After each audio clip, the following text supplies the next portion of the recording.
আসসালামু আলাইকুম সবাই, আশা করছি ভালো আছেন। আমি ভালো আছি। সারাদিন কি কাজ করব না করব সেটা তো মাথায় থাকেই। ইনফ্যাক্ট রাতে ঘুমাতে যাওয়ার আগেও সকালবেলা কোন কাজটা আগে করব সেটাও মাথায় নিয়ে ঘুমাই। কয়েকটা কার্টেন ময়লা হয়েছিল, সেগুলো আগে গুঁড়ো সাবান দিয়ে ভিজিয়ে রাখলাম। তো এটাই মাথায় নিয়ে ঘুমিয়েছিলাম যে সকালবেলা উঠে আগে এই কাজটা করতে হবে। তারপরে কিছু সবজি গুছিয়ে রাখলাম। এগুলো তো রাতে আনা হয়েছিল, গুছিয়ে রাখি নাই, কেমন যেন একটু ভেজা ভেজা হয়ে গেছে। তাই বক্সে রেখে টেবিলের উপরেই রেখে দিলাম, বাতাসে একটু পানিটা শুকাবে। নাস্তায় আজকে পরোটা বানাবো, এজন্য আটা মেখে একটা ডো তৈরি করে রেখে দিলাম। টুকটাক কাজ গোছাতে গোছাতে রাতে যে কয়েকটা বাদাম আর কিশমিশ ভিজিয়ে রেখেছিলাম সেটা খাওয়ার কথা ভুলেই গিয়েছিলাম। সময়ের একটু আগে পরে হতে পারে, কিন্তু আমি খাবই। এরপরে ফেস ওয়াশ করলাম, একটু স্কিন কেয়ার করে নিলাম।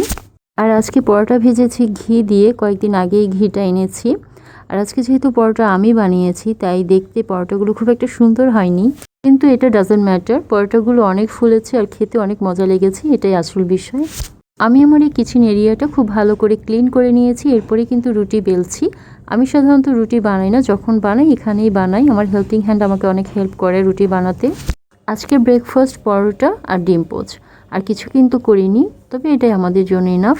তবে একটা জিনিস আমি খুব মিস করছি, সেটা হচ্ছে কফি। কফির মধ্যে পরোটা ভিজিয়ে ভিজিয়ে খেতে আমার যে কী মজা লাগে।